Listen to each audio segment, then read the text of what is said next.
Halo semuanya, ketemu lagi dengan Kak Ebi. Hari ini Kak Ebi mau bahas soal hukum profesi bidan lagi nih, yang part 2 ya.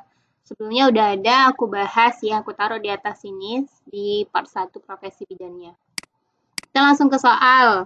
Apa diagnosa yang tepat pada kasus tersebut? Yang ditanya diagnosa. Kalian baca ya nih, pilihan gandanya tuh ada GPA. Berarti yang ditanya tuh dia udah hamil, bersalin, sama abortus berapa kali. Kita nggak usah baca bagian atas, langsung fokus ke pertanyaan atau narasi soal yang mengarah ke jawaban. Nih, saat ini memiliki 3 orang anak. Berarti 3 orang anak yang sudah dia lahirkan. Berarti kan bersalinnya ya, partus. Anak pertama meninggal pada usia 8 bulan. Berarti dia udah pernah melahirkan, sudah dilahirkan, tapi di usia 8 bulan meninggal. Berarti dia sudah melahirkan 4 orang anak. Kemudian sekarang tuh HCG-nya positif, berarti lagi hamil lagi ya kan. Nah, dan dia pernah abortus 1 kali. Berarti dia pernah 6 kali hamil. Berarti G6, P4 karena dia bersalin 4 kali, tapi anak yang 8 bulan meninggal. Tapi nggak dihitung abortus ya itu karena dia sudah meninggal di usia yang 8 bulan. Abortusnya 1 kali nih, abortus 1 kali. A1. Berarti E ya jawabannya ya.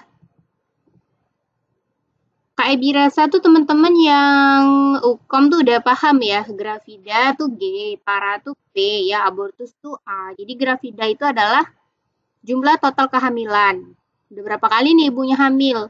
Walaupun dia dari suami kedua, suami ketiga, tetap dihitung dari kehamilan yang pertama. Jadi jangan sampai salah diagnosa ya. Taunya dia grande multi, tapi ternyata di kehamilan yang sekarang sama suami yang kedua nih, anak pertama, dia bilang anak pertama. Kita pikir primi gitu kan, padahal dia udah pernah melahirkan. Jadi kalau di di dunia nyatanya harus digali lebih dalam. Kemudian para ya, itu jumlah kehamilan yang diakhiri dengan kelahiran janin. Intinya tuh yang bersalin, yang dilahirkan. Kalau abortus ya udah pasti yang keguguran gitu ya. Nah, jadi kata kuncinya di sini kan, anak hidup 3, 1 meninggal. Terus pernah abortus, nah sekarang tuh lagi hamil, berarti G6. Ya, jadi E jawabannya. Soal yang berikutnya, apakah penyebab keluhan pada kasus tersebut? Nah, ini kita baca nih pilihan gandanya nih. Estrogen, testosteron, ya, FSH, itu kan hormon ya. Berarti kalau kita udah paham nih arah pertanyaannya, ketika kita baca narasi soal tuh, kita udah tahu ibunya ini kena keluhan apa gitu kan. Ini kita baca ya. Perempuan umur 25 G1 datang ke PMB. Keluhannya mual serta muntah pada pagi hari dan terlambat haid sejak 3 bulan yang lalu. Berarti dia tuh udah terlambat mens 3 bulan ya kan. Udah nggak menstruasi lagi. Jadi arahnya tuh dia hamil. Kira-kira kalau hamil hormon apa nih yang meningkat? Apa coba? Ya, jadi hormon estrogen progesteron ya. Jadi mol muntah yang dialami ketika hamil diakibatkan oleh perubahan signifikan pada hormon estrogen dan progesteron. Hormon progesteron dibentuk oleh korpus luteum. Peningkatan hormon estrogen progesteron ini dapat mengganggu sistem pencernaan ibu. Jadi naik tuh kadar asam lambungnya meningkat sehingga ada keluhan mual, muntah. Hormon ini tuh juga memperlambat metabolisme termasuk sistem pencernaan. Selain estrogen progesteron, HCG yang dihasilkan saat kehamilan terjadi juga dapat menyebabkan mual muntah, ya. Tapi tidak selalu, ya, tidak semua ibu hamil itu mengalami mual muntah, tidak semua ya, tapi mayoritas. Soal yang ketiga, apakah diagnosa yang tepat pada kasus tersebut? Nih, kalian baca dulu deh pilihan gandanya. Arahnya kemana nih? Arahnya tuh kayak kekurangan darah, kekurangan tensi gitu ya, kekurangan darah. Kekurangan HB gitu ya. Jadi kita baca ke soal nih, fokusnya ya. Nih, nah misalnya kita lihat nih HB-nya 10,2. Tapi kita lihat keluhannya ya. Kadang keluhan itu juga pengaruh ya. Jadi dia ada 34 minggu datang ke PMB, kunjungan ulang. Keluhannya tuh sering pusing, mengantuk setelah makan dan mudah lelah. Konjungtivanya masih merah muda nih, bibir tidak pecah-pecah. Tensi, nadi, suhu, TFU ya. Itu normal ya, DJJ normal, tidak ada UDEM. Tapi HB-nya 10,2 nih. Kira-kira diagnosanya apa nih? Anemi, hipotensi. Kalau hipotensi kan dia darahnya kurang ya. Tensinya normal. Hipertensi, tensinya normal, nggak hipo, nggak hiper. Perdarahan juga nggak, gangguan perdarahan. Gangguan darah, nah itu harus ada pemeriksaan penunjang lagi ya kan. Kalau kita lihat dari pilihan ganda sih lebih ke anemia nggak sih? Coba ya, kita lihat kata kuncinya. Iya benar anemia. Jadi itu kalau dalam soal seperti itu, kalau kita baca dulu pertanyaan, terus fokus ke pilihan ganda tuh kita udah tahu arahnya. Jadi ketika kita mendapatkan narasi soal, teman-teman tuh sebenarnya bisa langsung fokus nih, oh HB-nya 10 nih. Tapi tensi normal. Kalau kita lihat hipotensi, tensi normal. Hipertensi juga nggak mungkin.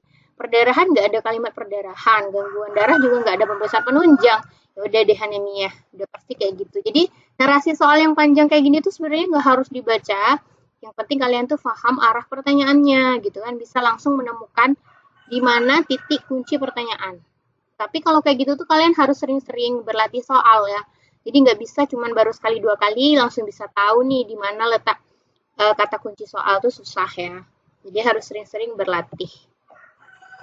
Oke, langsung ke soal yang berikutnya. Apakah komplikasi yang dapat terjadi? Nah, ini komplikasi ya. Komplikasi pertanyaannya. Kita lihat nih pilihan gandanya. Kalau gangguan HIS kayaknya bukan komplikasi ya nggak sih? Komplikasi itu antara solusio, retensio placenta ya. Atau persalinan prematur nih kayaknya bukan komplikasi juga ya. Kita coba baca dulu ya narasi soalnya. Jadi perempuan usia 28-33 minggu datang ke PMB. Dia sering pusing, mengantuk, setelah makan mudah lelah. Konjungtivanya pucat. Tensinya rendah. Nadi TFU-nya DJJ HB 9,3. Udah pasti dia anemia. Kira-kira kalau dia anemia apa sih pengaruhnya? Apa coba kalau anemia? Kalau anemia itu bisa buat prematur. Kita coba lihat kunci jawaban. Ya, jadi E ya. Jadi kalau anemia itu dia bisa buat prematur, teman-teman. Jadi jangan sampai kita dapat pasien yang anemia tapi enggak kita kasih edukasi. Ya, ini ada nih kata kuncinya. Bahwa dari setiap keluhan ibu, ya diketahui ibunya sering pusing, mengantuk setelah makan, mudah lelah, konjungtiva pucat, ya. HB-nya nih, HB-nya 9,3, itu rendah banget tuh ibu hamil ya kan. Jadi anemia ibu hamil pada trimester 3 itu bisa menyebabkan prematur, perdarahan ketika bersalin ya, gangguan pertumbuhan janin ya. Jadi kalau gangguan pertumbuhan janin tuh dia misalnya usia kehamilannya udah cukup bulan ya, per 10 minggu. Tapi bayinya cuma 2 kilo. Nah, itu bahayanya di situ ya. Asfixia intrauterum, kemudian KJDR, BBLR dan infeksi. Jadi banyak banget ya pengaruh anemia dengan komplikasi yang dialami ibu. Jadi tadi aku ralat ya, bahwa persalinan prematur juga termasuk dalam komplikasi ya. Oke, langsung soal yang berikutnya nih. Apakah tahap pertumbuhan janin pada kasus tersebut? Perempuan usia 35, 26 minggu.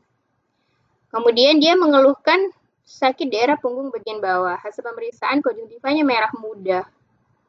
Ternyata letak lintang ya, di JJ-HB-nya 10,5. Yang ditanya apakah tahap pertumbuhan janin. Dia 26 minggu. Jadi kalau soal kayak gini tuh, yang bagian bawah tuh nggak ngaruh ya teman-teman ya.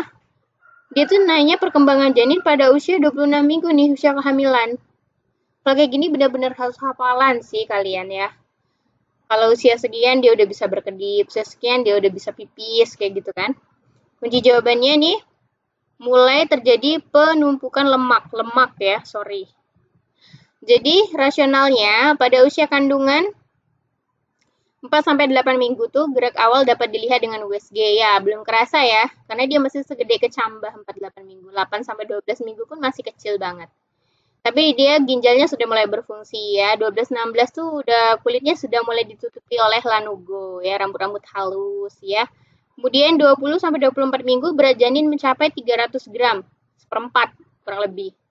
Sebagian besar organ mulai berfungsi, kulit mulai berwarna kemerahan ya, keriput, berat janin meningkat secara linear, gerakan janin mulai aktif terasa oleh ibu ya. Jadi kalau kehamilan pertama tuh udah di atas 4 bulanan baru terasa gerakannya tuh kayak nendang-nendang gitu ya.